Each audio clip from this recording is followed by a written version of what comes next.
Hello, and welcome to Relatable Bitches podcast. I'm your host, Heinna. And I'm your host, Marj. We're so excited to have you here with us today. This is the space where we will dive into all the messy, beautiful, and totally relatable aspects of life. From family and friends to career struggles and everything in between. We're here to keep it real and have some fun. That's right. Our goal is to create a community where we can laugh, cry, and feel understood. So grab your favorite drink, get comfy, and let's get into today's episode. This podcast addresses family issues and other potential sensitive subjects. Listener discretion is advised. Welcome back to another episode of the Relatable Bitches podcast. Today we are thrilled to have with us a true powerhouse in the tech industry and a champion for women's empowerment, Catherine Castillo. Is that how you pronounce your surname? Yeah, still me, but yes, you're right. It's Castillo. Yeah. So. Hi, Catherine guys. I love it. Catherine wears many hats as a director of multiple companies, a care provider, and a global ambassador for gender diversity in tech. She's been recognized as one of Digital Women's 60 Women to Watch in 2024, and a finalist for the Digital Women for Good Award. Let's dive into today's conversation with Catherine and explore her incredible journey. Now, I also know that you recently got out of a very toxic relationship that you were in, suffering some emotional abuse with because you had a narcissistic ex.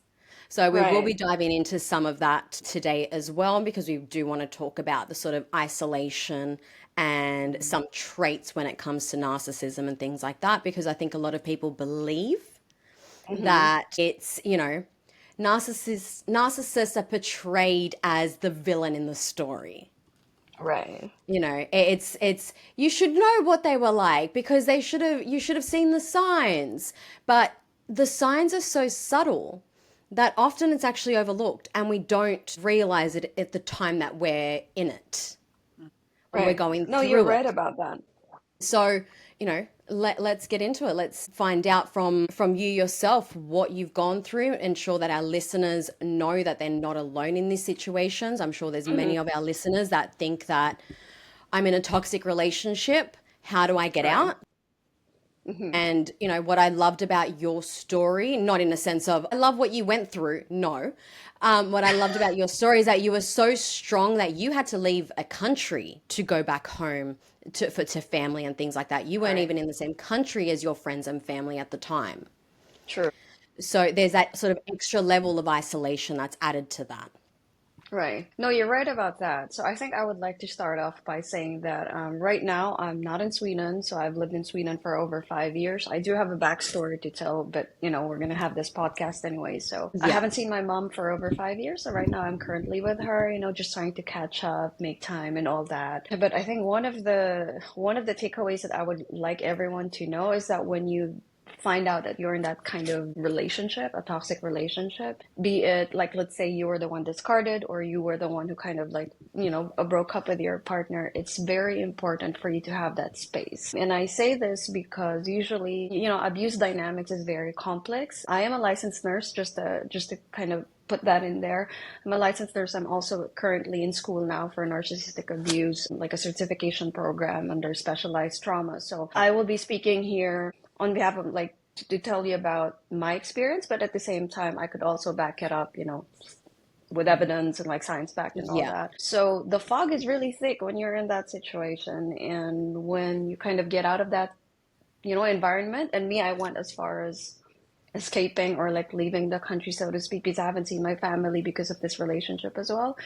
I went here to the US to spend time with my family, to be taken care of, because you also have to understand that while you're an independent person, you have to know when to seek for help. I think that's the part of being secure, right? And when you're out of that fog, I've already been 3 months out, almost 3 months out, and I'm starting to feel that the fog is lifting. So I really see the difference. From the time that I left, I was sobbing. I was thinking about the good old days, the highs, so to speak. Yeah. But now I'm in this stage where I'm like, what was that? You know what I mean? So the fog really contributes to how you are wired, and leaving that environment for a while clears it, and you kind of go back home or get back to yourself. So I think that's one thing I want to highlight. So right now I'm in Florida. I am in this I call it a space between one life and another, so to speak.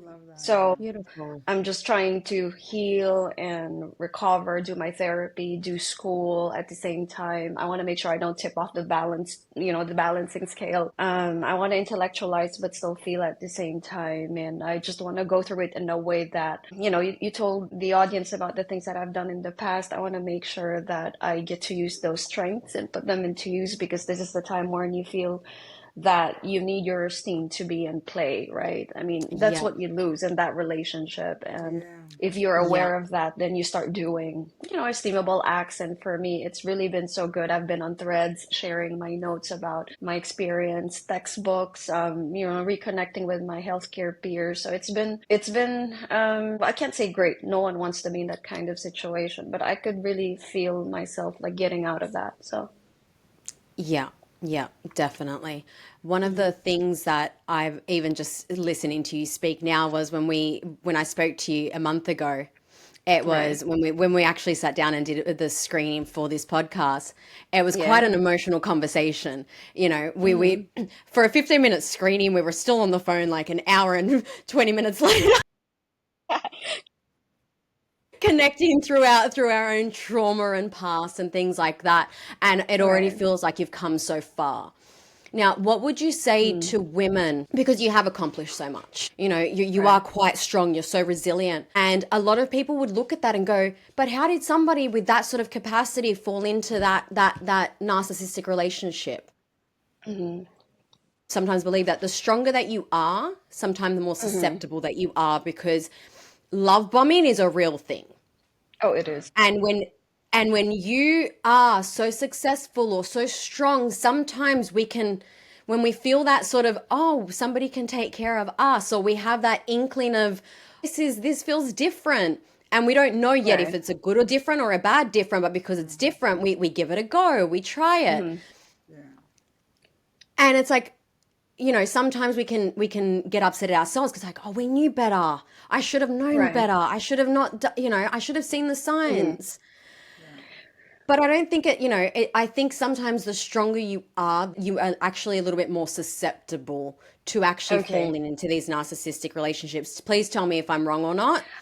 You Yeah, know, yeah, yeah. I think I want to fill you in like with a different perspective, because earlier you said that, fantastic. when you get into this type of relationships or this type of interactions, it feels different, right? But if you think about it, like if you tap into our psyche, I mean, we do have wounds, right? So I do know my attachment style. So I play around between secure and avoidant, but I do have an original attachment style of being anxious, because when I was growing up, of course, your parents would do their best, so to speak. I had parents who really gave me the best in ways that Yeah.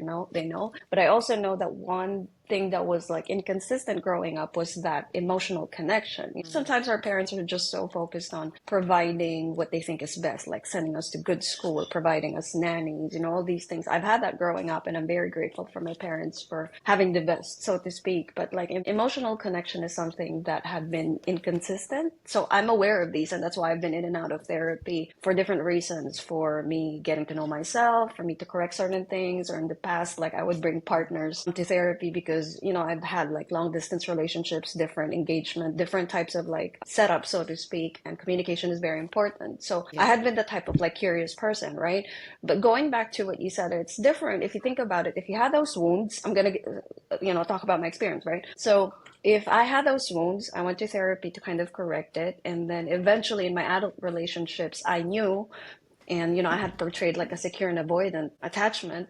And then all of a sudden I meet this person who really like, first date, everything is consistent, giving me all the praise, the validation, the attention, etc. I would definitely say at that point that, oh, this feels different. But you know that when growing up, you've had that, and then all of a sudden you don't have it, and then you have it, don't have it. So you're literally kind of forecasting the inconsistency that you already had when you were growing up.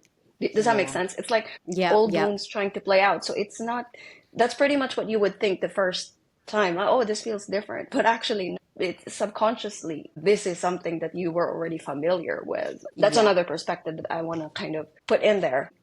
And so love bombing is a real thing. I'm a millennial, so usually millennials are more into open communication, vulnerability, etc. For Gen Zs, for different types of generation, they prioritize differently. But the thing for millennials, such as myself, is that open communication can be translated differently, like vulnerability, transparency, all these type of words that you can mesh around. So when you meet someone for the first time and then you get to know them, etc., the more they share things to you, like the more you feel that they empathize with you, or the more they seem vulnerable for you, the more that you can be susceptible to it, because you're pretty much wired differently. What is important for you might be different for other generations too, so to speak. Yeah. So for me, do you understand? You understand, March? Like, I mean, remember the first time we spoke, we were so into our past, and we, Yeah. naturally connected. But that Yeah. works for good people, but A little there bit are of people that trauma bonding. Yeah. yeah, but do you get where I'm coming from? And so, of Yeah. course, if you end up being matched with the wrong person, then, well, that's the start of it. That's the start of your Yeah. end, so to speak. So I want to share that when like, let's say my previous relationship, I had this thing called chemistry calls, and I am all for sustainability. Like I said, I've created startups. I've worked in like different fields, both in tech and health, healthcare too. So whenever I meet people, I believe in the word sustainability. That is like a core that I Yeah. instill. So when I met him, I was like, okay, good pictures, this and that. I read like profile, whatever. And I said, okay, why don't we get on a chemistry call?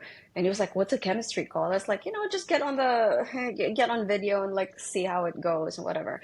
So we went on a call, like a video call, and I was even wearing any, I was just wearing like a casual sweater, no makeup, nothing, like literally woke up like this, because I was thinking, like, first off, how you look isn't so, I don't want to portray that as an important role. Like, it's more of the connection that I was looking for. So if you can stand me, and you could be as superficial or like as shallow as you can be, especially when like meeting someone for the first time, right? Like those little things can annoy you or whatever, and then you take it from there. So we had that. And for me, it was just like, one call was enough. But we really enjoyed the conversation, because in a way, I believe that there are things that you can mirror or not mirror. So I write poetry. I love the idea of like writing love letters. He was pretty much the same. He was an author. He's an author. Yeah. He was also physically fit. I'm like a pole fit. So we were like, the chemistry department, we were like matching. We were checking all of the boxes. And he said, Yeah. why don't we talk again tomorrow? And I'm like, okay, that's like because for me, I was like, I just want to get a vibe. And then, if we can see, and I was going to go to the US that time too. So I was like, I don't want to rush it like in my head. And I was thinking, no, these things fizzle. Maybe I just get back to him like when I get back, And he said, why don't we do this again tomorrow? And then, we ended up like doing it like every day after that. And if you think about it, that's a bit too much, but we enjoyed it. And, we were just talking. And then eventually we met, right?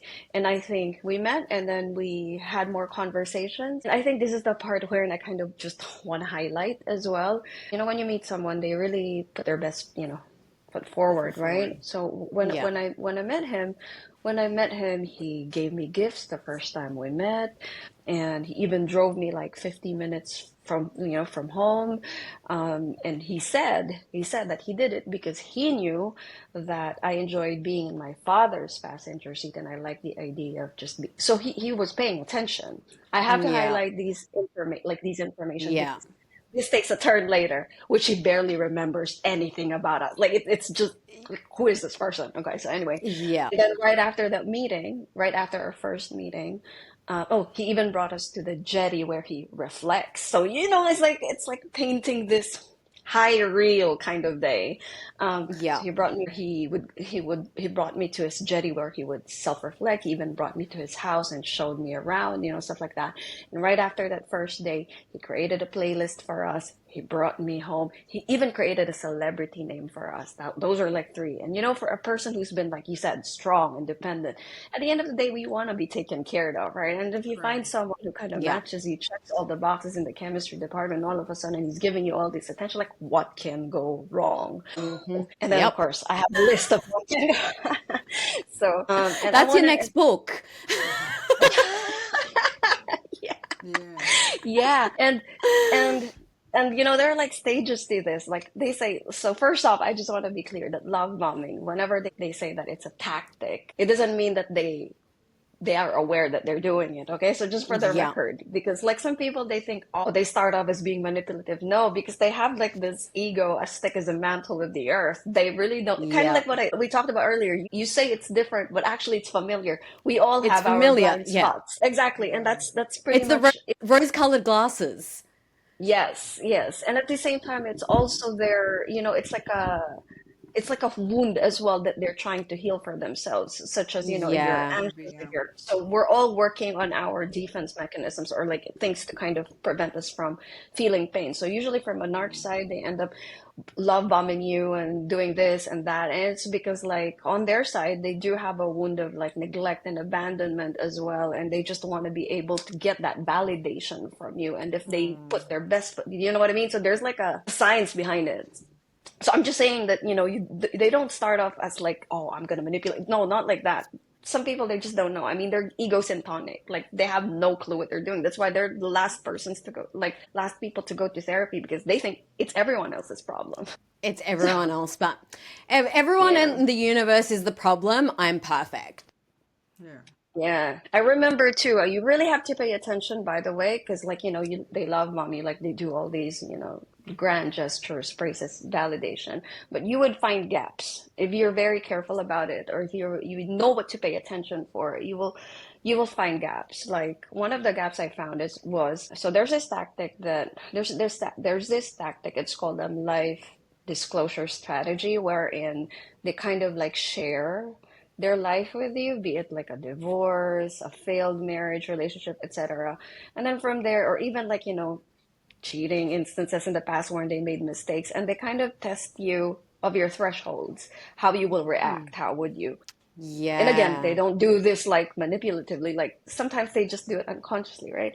And there was a time that actually I saw a carnival, I didn't see red flags. I think a month in, there was a time that I got upset with what he did and he didn't apologize. He just went on as if nothing happened. And then so I asked him, I said, I do think that you owe me an apology because I really got hurt that time and I told you and you didn't really. What's your take on apologies? And again, I didn't pay attention because I think by this time there are like stages to trauma bonding, right? So once they've already hooked you, that's a time you can't really think straight because you already had the best. So why would you let go of that, right? And Yeah. he said that he rationalizes apologies and he needs time to think about the situation. And if he thinks that that person deserves an apology, he would give it. And I'm like, oh my God, he said now, like, and I can't get that out of my head for some reason. And now I understand why, because who rationalizes apologies? If you think about it, it's like, if I get hurt, you don't get to decide that I did it or I can't, right? So an Yeah. apologies is not about right or wrong. It's acknowledging the impact that the person had on you for doing something that maybe they deliberately or unconsciously did. So Yes. he said that like different, but then again, he already had me with the chemistry, he had me with the attention, things that he didn't really like get consistently, growing up. So Yeah. it's like a wound resurfaced. Yeah. I have a I remember a question. friend of mine saying to me a while ago that love Hmm. bombing can be intoxicating. Oh, it is. It really changes your hormones. Like it's like a hormone overload of your oxytocin and like dopamine. So it Yeah. rewires you. So Yeah. yes, you do have a question, Heinna. Exactly. Yeah, no, I guess my question is because, like you said, they don't know it at first, right? Like, I guess in a sense, it's not like some people may not come into a Yeah, relationship yes. because I want to Yeah. take advantage. But if they don't know, and then you do, like, in time, you bring it up to them, and they still don't, I guess, even not that they don't know it, but they didn't know, like I should say, they didn't Hmm. know. You told them, like, hey, this is how I'm feeling, and they don't Hmm. take your feelings in consideration. Do you feel like that is when it becomes really wrong? Because at first, obviously, they Yes. didn't realize it, because that could be just like you said, like a trauma response Right. for them as well, to make sure that, like, love me, like I don't want to be left behind as well. But Right. when you have informed them and they haven't done anything about it, do you think that becomes wrong?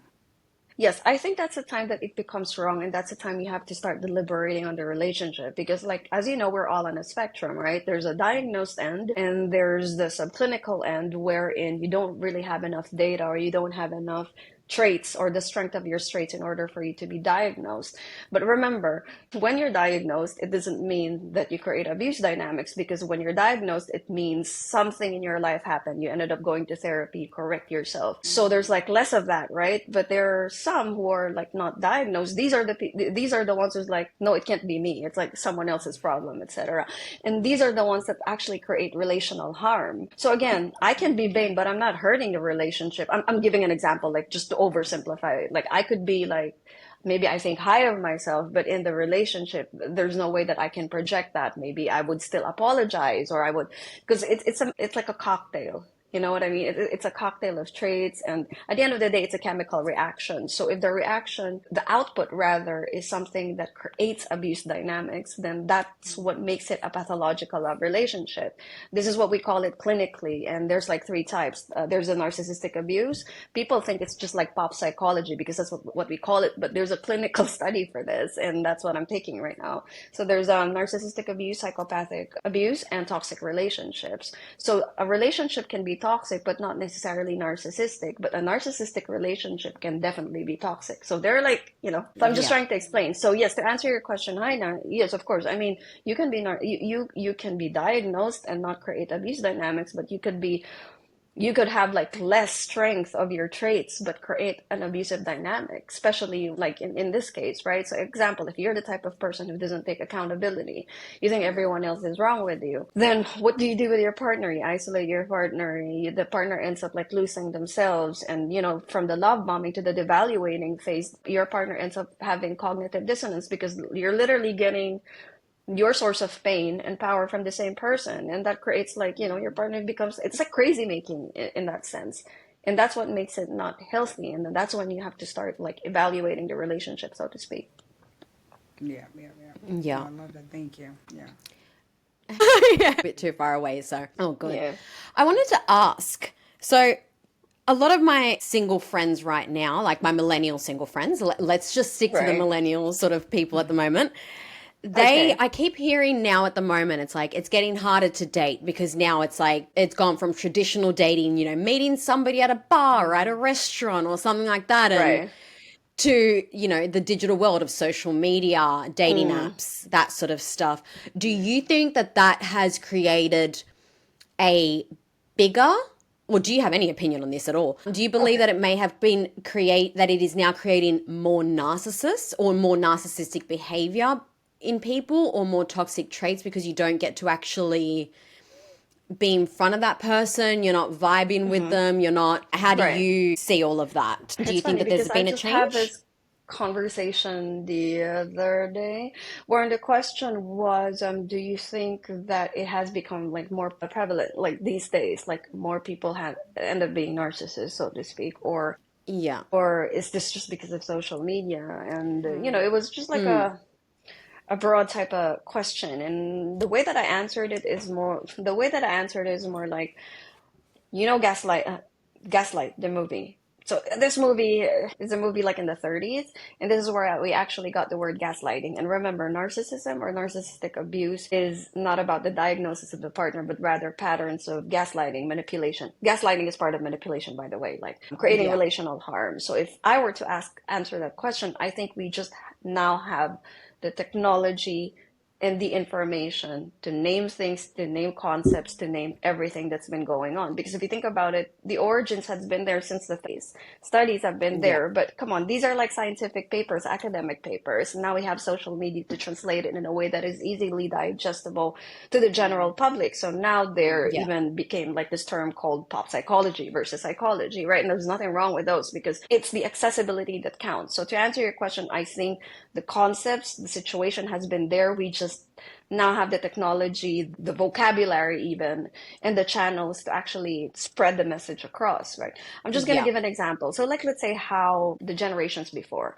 So put it this way, I'm going to give an example, okay? So, and this is a real example. I had a fight with my partner, my then partner, and then he Darvo'd it. Darvo is a term I can probably explain. It's a manipulation tactic wherein I share my feelings.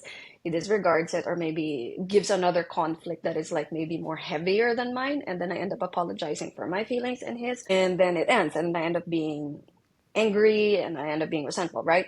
And then so we go Yeah. out. So we go out in public and I tell him, okay, can you just hold my hand? And his response was, you look sad and miserable, because I cried, right? You look sad and miserable. I don't want to hold you. People might think I'm mistreating you. So right now we're going to define that as emotional abuse, obviously, because we know what was going on in the picture. But before, wherein the man is, we have this hierarchical patriarchal like thing going on, they would think that's normal. Do you know what I mean? It's like, how can that be normal? It will only not be normal if you were physically, I don't know, slapped or physically abused. And that's what it was before. That was the only category that was more recognized. Right now, no, that is abuse. Yeah. Do you know what I mean? So it's like, and now people can actually have the vocabulary to explain what makes that an abuse, what is right, what is wrong. And it's because information is available. And then there's, of course, there's another angle where in social media, as much as it gives you the information that you need, etc., then it kind of increased certain traits like grandiosity, feelings of superiority, vanity, so on and so forth. But I can't say that that in itself creates relational harm. So I've given you answer in like different angles. So I hope that kind of makes sense. Yeah. No, that made perfect sense. That was actually my exact sort of thought around it. It's that now that technology is at our fingertips all the time, we are seeing it a lot more. We're more aware of it, but I don't think it's changed over the years. Yeah. Love is equivalent to stability. So the way that they label that is entirely different from this generation, where we're more into recognizing red flags, mental health. It's just a different schema, if you think about it. Yeah, exactly. Are you loving the Relatable Bitches podcast? If so, make sure you follow us on socials, Instagram, Facebook, TikTok, and LinkedIn, and to get all the updates on when the new episode drops.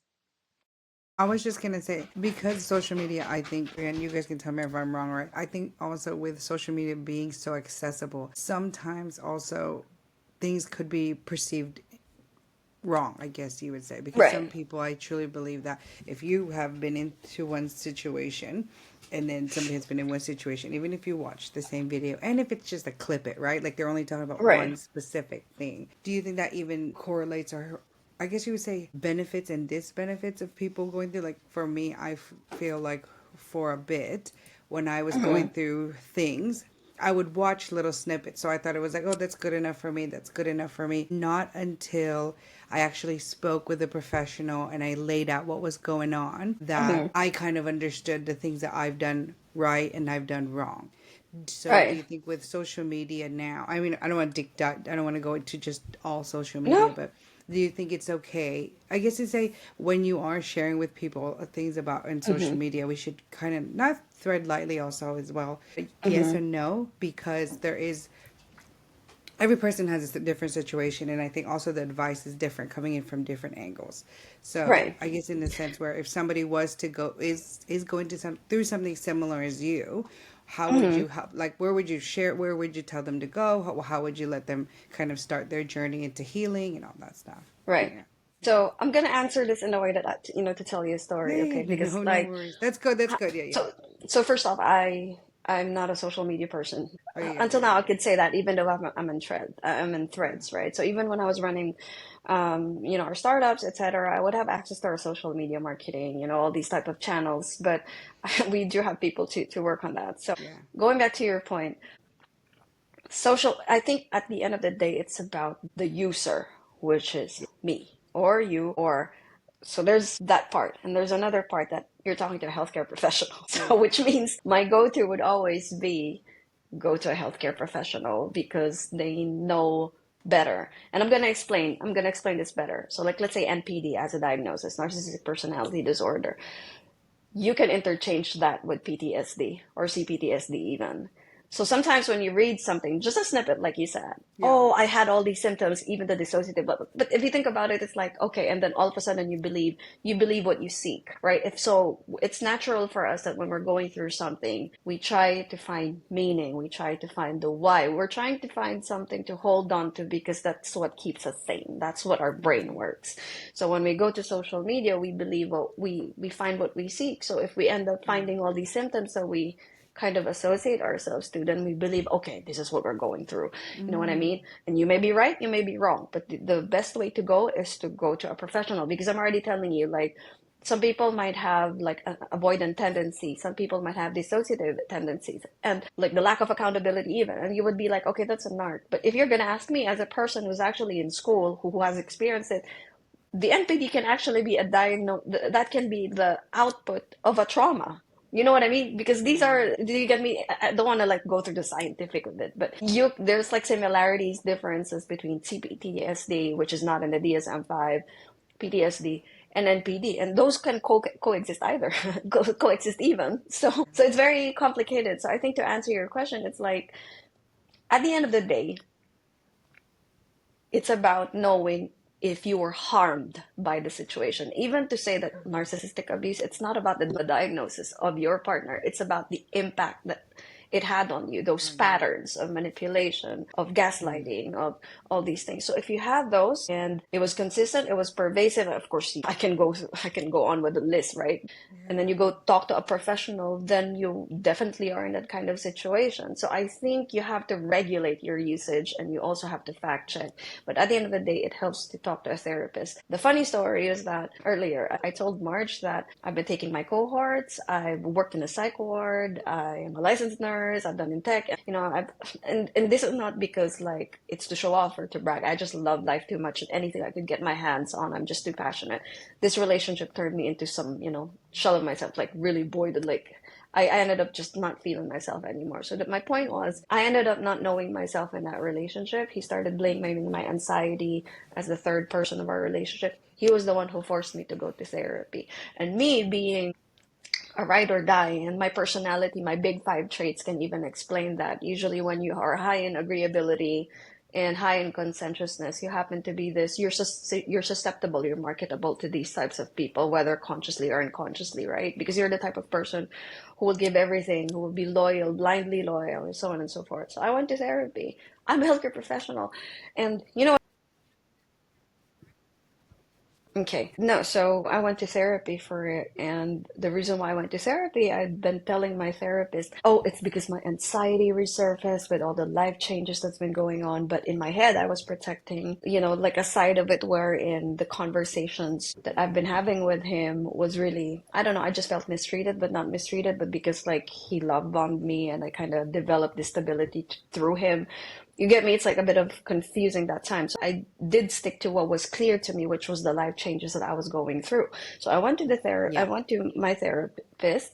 I told her about my life changes, et cetera, et cetera. And then the therapist, being professional, started digging about my relationship. And that's when my discomfort came out. And then so I started like talking about it, but you know, I would like pause in and out. And there was even a time that I kind of like had to take a break because I thought that things were going well. And then I went back, and that was the time that she told me, you know, she asked questions and she told me, you know, I hate to break this, but I think you're in an emotionally abusive relationship. And if I were to suspect you're with a narcissist. And I was like, what do you mean? You know what I mean? It's like, what? I mean, first off, abuse is a strong word.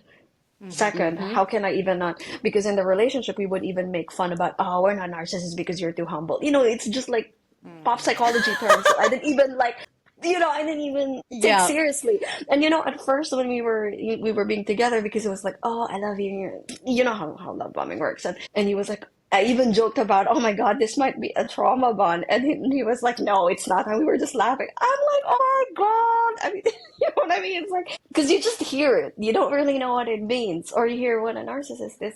You just hear it. And then all of a sudden you don't have enough information to actually connect. At least I didn't during that time. Yeah. So my therapist told me, and I'm like, what do you mean? And then I was in denial. I didn't even want to believe her. And it just went like a series of like back and forths. And I started like, you know, looking at Instagram, what it means. I'm like, oh shit. Oh, I'm sorry. Like, oh my God, it might be true. And you I'm can still swear working as on much it. as you want. Oh, sorry. Okay, good. So I was trying to work it on like with myself, right? And it's like, well, what's going on, etc. So I would post, because I would post usually for things that I agree or I feel like I should ponder. It's not about me. And then he would check my social media. What's that about? What is this? And you know, when you already have like this fear or, you know, like you're scared or whatever, you can't just be out there, because again, in my experience, I've always just been darboed. Again, I didn't have the vocabulary for this one when it was Yeah. happening. And so Just I for was our just so listeners, do lost. you mind Yeah. explaining what Darvo is, what it Sure. stands for, and what it Sure. actually is? Yes, so actually, so it's a manipulative tactic. Again, people can do it consciously, unconsciously. So it means deny, attack, reverse, victim, offend. So I'm gonna give an example. So real example. So he told me that I had been the love of his life. He's never said that words to anyone. And if we end up having kids, we would want to keep it this time. Those type of sentences, right? And as I was cleaning the house. So I was cleaning the house and I found post-it notes indicating otherwise, that he said it at some point to someone who happens to be the person before Yeah. me. Okay. So obviously he was lying, right? Because the person, it's like post-it notes of literally like taking up his surname, owning the home, blah, blah, blah. So it was like all there.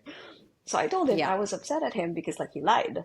Obviously, I mean, the person's not gonna, or he could like say it in a nice way, but I told him, I do have a feeling that you lied because I saw your post-it note, blah, blah, blah. Okay. So that's me. I'm expressing my upset because basically he lied. Deny is like, yeah, but isn't that how people would think about it? Like, so he was denying that it was true. That my memory of him saying that it was just me who he said those words, so it's kind of like not true. And by actually saying, did I say that? I don't think I said that. I mean, don't you think that when you go through a relationship, that's actually what you want? So he denied it, right? And then he started attacking me. First off, why are you looking at those post-it notes? I mean, it's supposed to be somewhere, but I was cleaning, right? Blah, blah, blah. And then he said, now you're invading my privacy. Like, I don't think I could trust you anymore. So that's like a reverse attack. And now all of a sudden, between your upset of being lied to and the upset of trust, which is like higher, right? So he kind of like instilled that fear in me that he's gonna break up with me. So Yeah. because I have offended him. So it's basically that is like a cycle of like deny, attack, reverse, offend, victim. He now becomes the victim of this because so I ended up apologizing for me, thinking that maybe I overreacted. You gaslight yourself, right? And then apologizing for what I did to him. That had been the cycle. But if you don't have the vocabulary to like point out what's going on, then you're just gonna be like foggy in your head, right? So that's what Darbo means. And a cycle of those for each fight, he would make you think that it's your fault, that you're the one causing the problem, you're the one causing it's your anxiety. But if you think about it, that kind of behavior creates anxiety. But he will never acknowledge that. Thank you. Have I explained it well? Like, so if you end up in an exchange, you have to analyze like what is going on, right? But I didn't have that mentality in there because what usually happens when you're in an abusive relationship, there's a cycle of trauma bonding, right? When you love bomb someone, you put them on a pedestal, and when you put someone in a pedestal, you earn their love and their trust, and that's what happens to the victims. And once they have earned it, the devaluation starts. When the devaluation starts, wherein this is a time wherein the partner would project their insecurities, like, who is this guy on social media? Why is this? Why is that? And all the questions, and then eventually end up changing yourself, right? You end up changing yourself. So the change in yourself, your behaviors, plus the way that he would treat you, creates cognitive dissonance, because it's like, okay, you were getting everything right for this person during the first, days, months of the relationship. All of a sudden, you're like, everything that's wrong with him, like wrong in this relationship. So it's like, how did that happen? And then you lose your sense of balance because you're now having anxiety. You don't even know who you're dealing with, like yourself. So you get anxious just by that. But now, because you have put him on a pedestal, he becomes the stable authority for you. So you end up trusting him. You end up believing whatever he says. And that's the time exploitation happens. Yeah. And that's when the cycle, Did I explain it well for you, Heinna? Like No, that's perfect. Yeah. Okay. No, that's perfect. And I think that's what, again, this is just my reflection for me. Like, I don't have anything like medical to back it up, but I think because when I did start speaking to somebody that was professional, because it was for me, it was just all emotional, and it went like it's like same like you, when they brought it out of me, I was like, no, I was like, because like you said, I was like, I should be stronger than that. I should have known better, like, because in my brain. But once I saw, oh, these are the changes I've made, these are the things that I've done, and these are the things that the other person have done, it's like a big slap in the face. When reality really hits you, you kind of have to step back for a second, like, because you've been living in that, like you said, in that fog. And when things that like start clearing up, you're like, shit, like this is like real. Yeah, like, why did I allow someone to treat me like a doormat? But when that happened, so just to kind of give an analogy. So remember, he told me, I don't want to hold your hand. You look sad and miserable. People might think I'm mistreating you. You know how I was thinking at that time? Oh my God, he doesn't love me anymore. What can I plan this coming weekend just for me to for him to treat me better? Maybe I do deserve this. That was how I was treated, like thinking that time. But now I'm like, dude, how can I allow myself to be treated that way? That's how I think right now. So you see the difference, right? It's crazy if you think about it. Like the gap is just two different persons. So Yeah, yeah. yeah. Yeah. What do you think about sort of Hollywood romanticizing toxic relationships?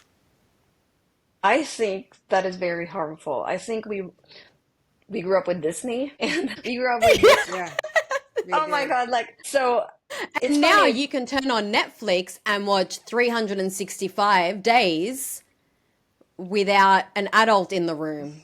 Correct. Yeah. Yeah, but I think my point is more like we grew up with Disney. I put it this way, remember the story of Little Mermaid, right? Where you literally traded your voice in order for you to be with a I man. didn't like Do Little you get me? Mermaid. It's like, Yeah. so that's one. And then second, is it Stockholm Syndrome, Beauty and the Beast, Oh, right? yep. I mean, you held up, that is I so, forgot about that. but you were held hostage by your abuser and you fell in love with your abuser and then you ended up just sticking to your, it's the same thing if you think about it. And subconsciously you learn these like, okay, this is how it looks like. You know Yeah. what I mean? But love takes time. That is something that I think people would have to, and if you are not aware of how healthy love looks like, then you would go for what you feel is familiar, which happens to be those wounds that I talk to you about. I think love bombing is so addicting that you think that, you were placed in a fantasy world. And it's funny because if you think about it, narcissists, whether they agree with me or not, they self-sabotage relationships because by the time that they pick someone, like you said, you pick the strongest, the kindest, etc. I do have a different take on that. They just pick you because they think you can provide them supply. They view you the way it's like there's this love letter that I read. It's like a love letter to a narcissist. It's not really, it's like they envision you how this is like hard to explain, but it's like when I put you, I'm gonna give an example. Example, I'm the narcissist, Marge, okay? I put you on a pedestal. You feel good, right? And when you feel good, you act in a certain way that makes you feel good, like maybe compliment me or feel like you're the best, etc. I don't see Yeah. you as the subject. I see me as the subject because I did that. That's what Yeah. it does, and that makes you the supply. Do you get me? So it's Yeah. it's really, not fucked up in the head, but if you have a better way to explain it, and this is the best way I could explain it, you're just a tool.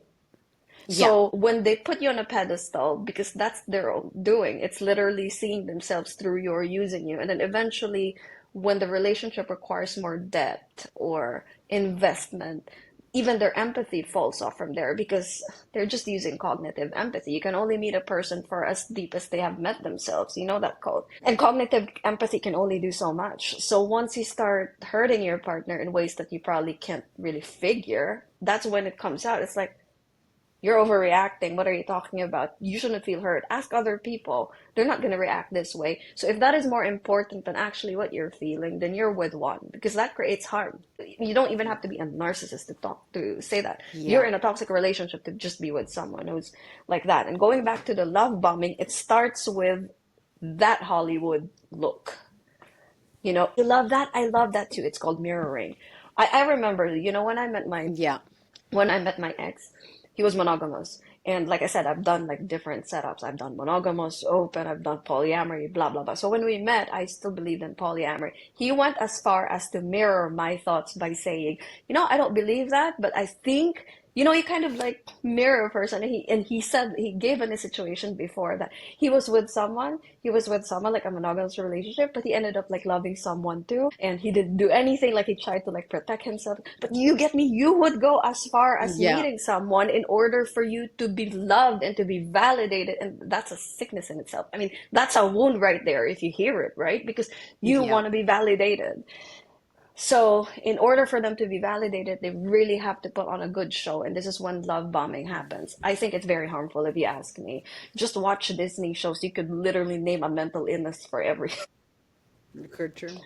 for Yeah. every creature, and it's not healthy. I think we have to show more how healthy love looks like, and I think it takes time. You don't just crash everything in 1 month, 2 months, and speed is the friend of a narcissist, because as you know, they're carrying a mask. I listened to this self-care I listened to this diagnosed narcissist. His name is Heinna. He created this quote: during the earlier days or months of the relationship, they send you their representative, to do the work, kind of like a sales manager. So they get you. And then once it's there, they just pull up the mask, because that mask is heavy.